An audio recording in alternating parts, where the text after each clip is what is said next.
If there's one truism in our world, it's that costs are always rising. Homes are getting more expensive, groceries are getting more expensive, and yes, your CPCs are getting more expensive. While some Google Ads experts deal with rising CPCs by putting limits in place, manual bidding, bid limits, forcing those CPCs down, my approach is the opposite. I lean into the automation to ensure that I'm getting the best ROI from Google Ads in spite of rising CPCs. And because I get so many questions and challenges about this approach, which I absolutely welcome, by the way, we're dedicating a whole episode to it.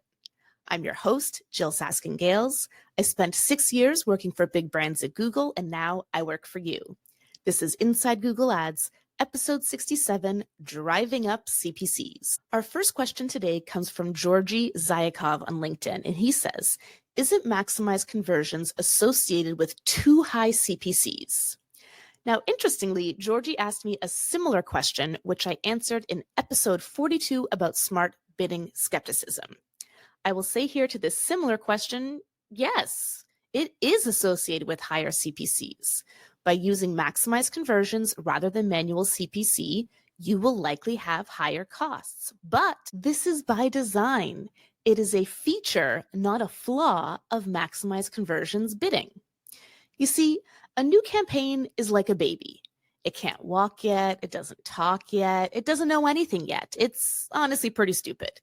But like a baby has a fast developing brain, your campaign has a fast learning smart bidding strategy when you use maximized conversions. My son Leo is 2, and he talks all the time, but almost nothing sounds right.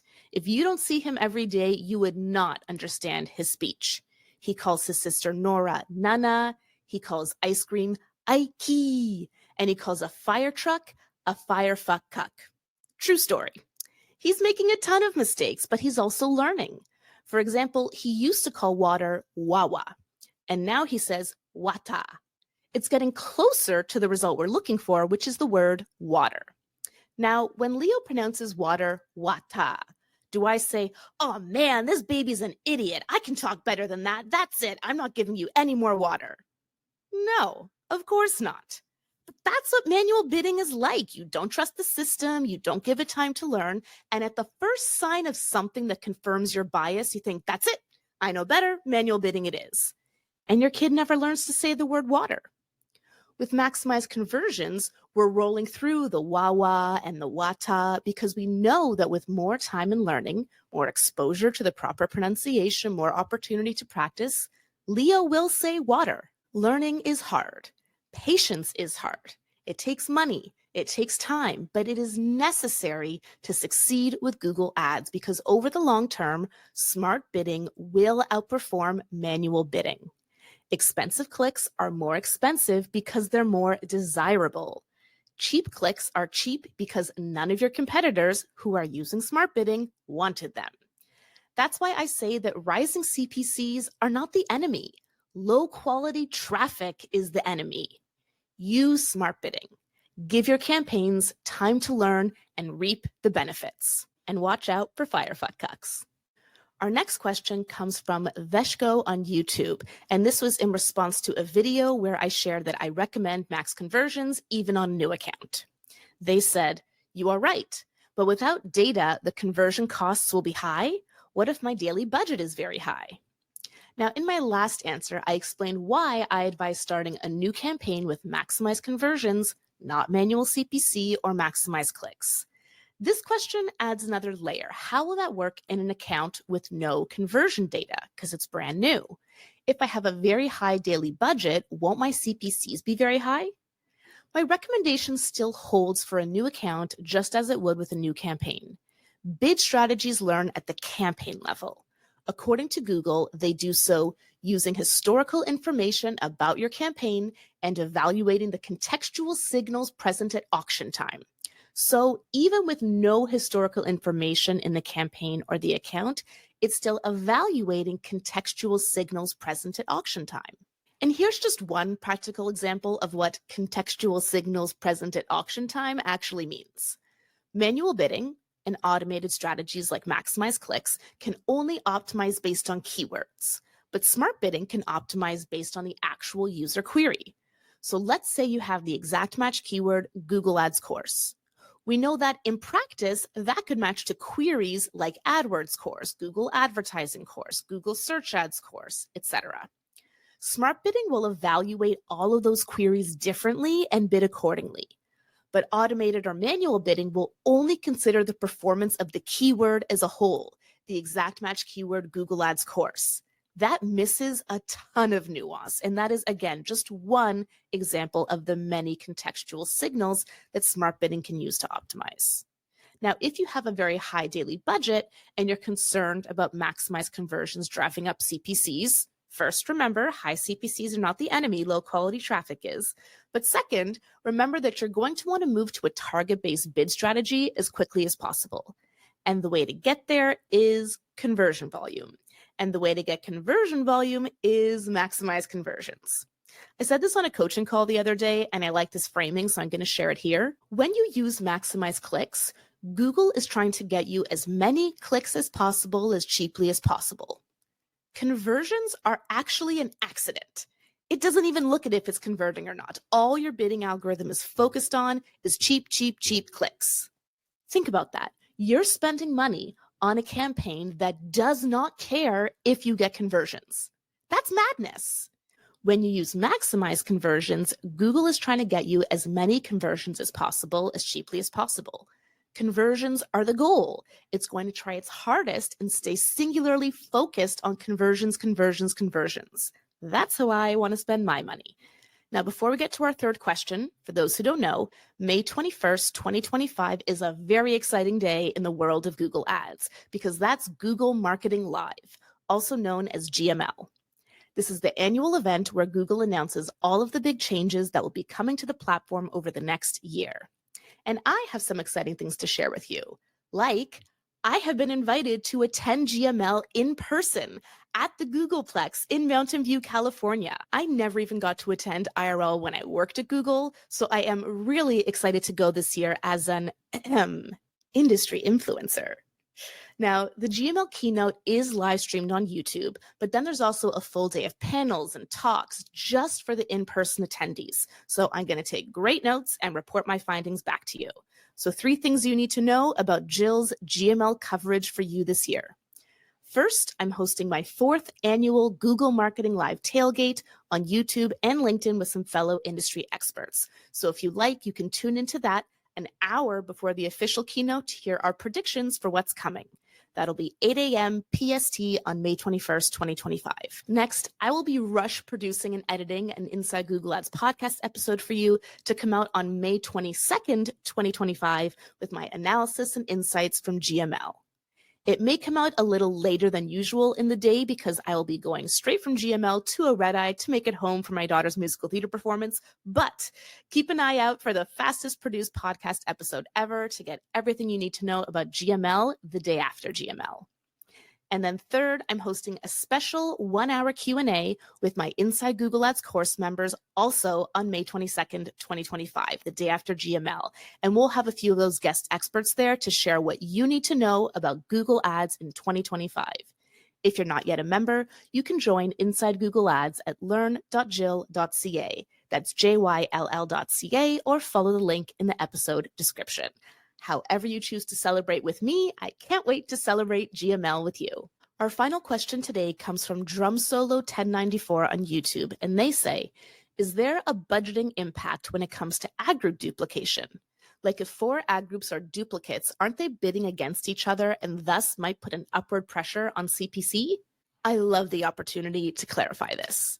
If you have 4 ad groups that are duplicates of each other, then yes, they are competing against each other, but no, this does not put upward pressure on your CPCs.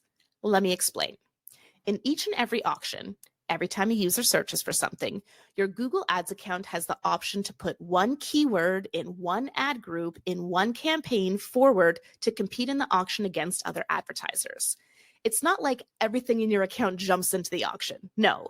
First, it's like an audition within your account for who gets the part, who gets to move forward. So your 4 ad groups will all compete against each other within your account, but only one moves to the auction to actually compete against other advertisers to show an ad on the user's search. And this applies if you have like search and performance max, for example. They'll compete within your account, they'll audition, but only one moves forward to the actual auction. You're not bidding against yourself, you're only bidding against competitors. That being said, having duplicate ad groups means you're splitting your budget, you're learning your conversion data across ad groups, potentially across campaigns, which will likely have the indirect effect of driving up your CPCs. But no, having duplicate ad groups or duplicate keywords, you're not bidding against yourself, you're not directly driving up your own CPCs. Now, there was a recent change with an update to Google's unfair advantage policy, and this is being reported in the media as, hey, you can double serve now. That's just not an accurate representation of this news, in my opinion. So since it relates to this question, I want to clarify that here. On a search engine results page, a SERP, there can be up to 4 search ads at the top of the page, your 10 organic search results, whatever other stuff Google throws in there, like AI overviews, maps, people also ask, LSAs, etc., and then search ads at the bottom of the page. Google is now treating the top of the page and the bottom of the page like 2 separate placements, almost like they're 2 separate pages. So you can only serve 1 ad in the top, you can only serve 1 ad in the bottom, and it is possible to serve both an ad in the top and an ad in the bottom.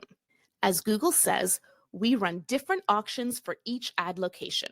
For example, top ads are selected by a different search ad auction from ads that show in other ad locations. Other ad locations, right? Who knows what that's going to mean in the future? Okay, continuing quoting from Google. We will now allow advertisers who showed amongst top ads to also participate in the bottom ads auction.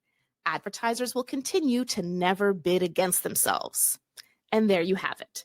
There's still no double serving, and you can't bid against yourself in Google Ads. Today's Insider Challenge is this. You manage Google Ads for a client who loves to dig their hands into the account.